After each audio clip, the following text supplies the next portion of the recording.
Virus corona memang begitu mudah menular dan menyebar.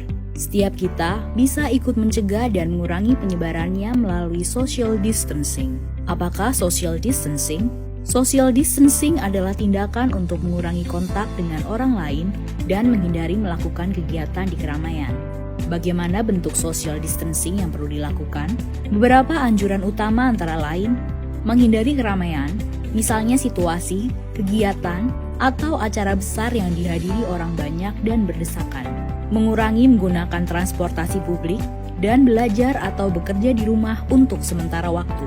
Bagaimana bila tidak memungkinkan melakukan social distancing?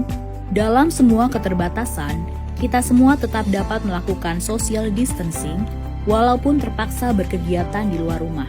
Siapapun yang baru datang dari negara terpapar COVID-19 atau bila kita menunjukkan gejala sakit, disarankan untuk tidak keluar rumah selama 14 hari atau self-quarantine atau segera cari bantuan medis. Selain dua kondisi di atas, yang perlu dilakukan adalah mengurangi sebisa mungkin kegiatan di luar rumah dan di keramaian. Bila harus keluar rumah dan menggunakan kendaraan umum, perlu menghindari waktu ramai atau peak hours. Hindari menyentuh permukaan yang mungkin dipegang orang lain juga. Misalnya, pegangan tangga atau gagang pintu. Bila harus berpergian dengan pesawat, kereta, atau bus, cari tahu mengenai status keamanan tempat yang akan kita datangi. Hindari berdesakan dengan orang lain, gunakan masker bila diperlukan, dan jangan lupa segera mandi dan bersihkan diri setiba di tujuan. Bila perlu membeli makanan atau kebutuhan lain, sebisa mungkin gunakan layanan pesan antar.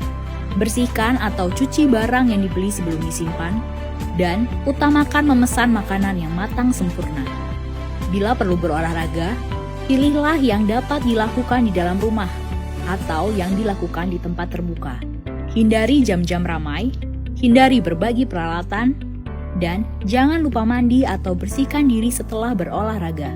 Bila anak bosan belajar di rumah, sebisa mungkin beri kegiatan untuk dilakukan di dalam rumah. Bila sangat mendesak, pilih kegiatan yang bisa dilakukan di ruangan terbuka yang tidak ramai.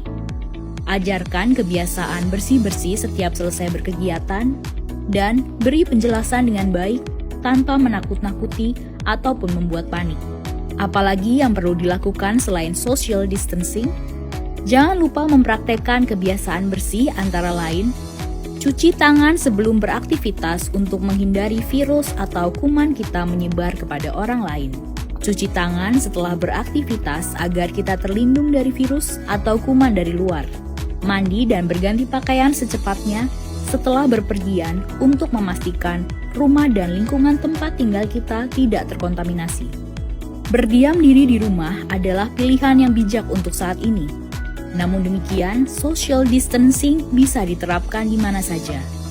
Beri empati kepada saudara-saudara kita. Kondisi masing-masing berbeda. Mari tingkatkan solidaritas. Dalam pelaksanaan social distancing, pemerintah pusat dan daerah akan tetap memfasilitasi dan memberikan pelayanan terbaik bagi rakyat. Mari bersama kita lawan corona.